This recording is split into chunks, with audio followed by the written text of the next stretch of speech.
অসীমত যাৰ হেৰাল সীমা নৱমধ্যায় ছায়াৰ মায়া। ভৰ দুপৰীয়া ৰূপালী পামৰ পদূলি মোৰ পায়ে দেখোঁ গৌৰীৰ বাগী ৰৈ আছে। তাৰ পৰাই চকুত পৰিল ওপৰ মহলা খিৰিকীৰ ওচৰতে বহি আছে উমা আৰু গৌৰী।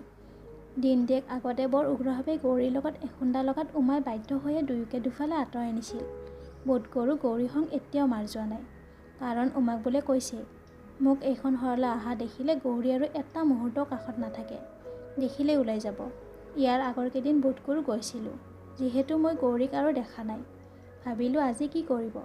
মই চিৰিৰ ওচৰ পোৱাৰ লগে লগে দেখিলোঁ ওপৰৰ পৰা গৌৰী নামি আহিছে।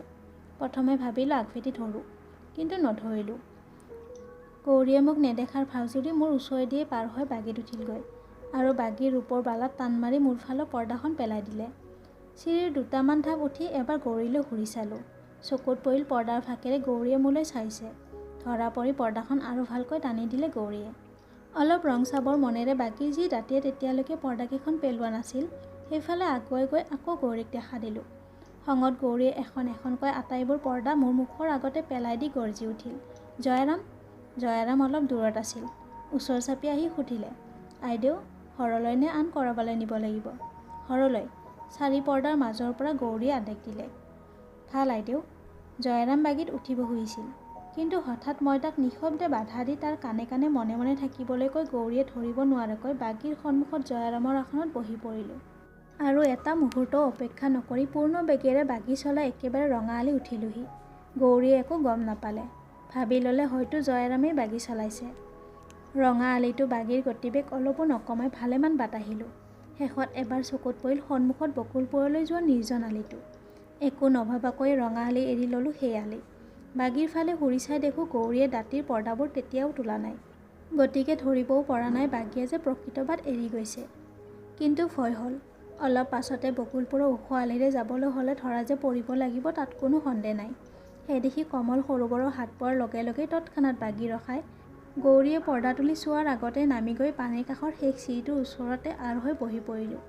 তাৰে পৰা লুকাই লুকাই গৌৰীয়েনো কি কৰে চাই দেখিলোঁ গৌৰীয়ে পৰ্দা তুলি নামি আহিব খুজিয়েই থমকি ৰ'ল। হয়তো ভাবিছিল ৰঙাটিলা পালোহি। কিন্তু জয়াৰামে এয়া ক'লৈ আনিলে? নামি আহি জয়াৰামৰ আসনলৈ চাই গৌৰী আচৰিত হৈ চিঞৰিলে, জয়াৰাম, জয়াৰাম। কিন্তু কোনো ফালৰ পৰা জয়াৰামৰ উত্তৰ নাহিল। গৌৰীয়ে ইফালে সিফালে চাই আকৌ চিঞৰিলে। এইবাৰো কিন্তু জয়াৰামে উত্তৰ নিদিলে। তাৰ পৰিৱৰ্তে দিলোঁ মই, মাত কথাৰে নহয় গীতেৰে। মোৰ গীত শুনি আলিৰ কাষ চাপি আহিল গৌৰী। ওপৰৰ প্ৰথম চিৰিটোৰ পৰাই মোক দেখিলে। সকলো বুজিলে। এটা শিলগুটিও হাতত তুলি ল'লে। ভাবিছিলোঁ মোৰ গালৈ মাৰি পঠিয়াব, কিন্তু ক'ব নোৱাৰোঁ কিয় নামাৰিলে। গৌৰীয়ে আঁতৰি নগ'ল, নামিও নাহিল। নেদেখাৰ ভাও জুৰি মই গীতৰ কলিবোৰ আপোন মনে গাই গ'লোঁ। কিমান পৰ তাকো ক'ব নোৱাৰোঁ। কিন্তু এবাৰ হঠাৎ বাগীৰ চকাৰ হৰ শব্দ শুনি মুখৰ গীত মুখতে থাকি গ'ল। জাপ মাৰি ঘূৰি চাই দেখোঁ গৌৰীয়ে অহা বাটেৰে নিজেই কোবেৰে বাগীখন চলাই নিছে। ইমান পৰ ভাবিছিলোঁ গৌৰী চিৰিটোত তেনেদৰে থিয় দি আছে। কিন্তু ইয়াৰ ভিতৰতে যে কোন সময়ত একো শব্দ নকৰাকৈ বাগীখনে মোক এনেভাৱে জব্দ কৰি যাব তাক এবাৰ কল্পনাও কৰা নাছিলোঁ। বিপদ বুজি প্ৰাণপণ শক্তিৰে বাগীৰ পাছে পাছে দৌৰ ধৰিলোঁ। গৌৰীয়ে মোক দৌৰা দেখি আৰু কোবেৰে বাগী এৰিছে। তথাপি ভালেমান বাট দৌৰিলোঁ, কিন্তু সকলো মিছা হ'ল। শেষত গৌৰীক ধৰাৰ কোনো আশা নেদেখি মাজ বাটতে ৰৈ পৰিলোঁ। আগলৈ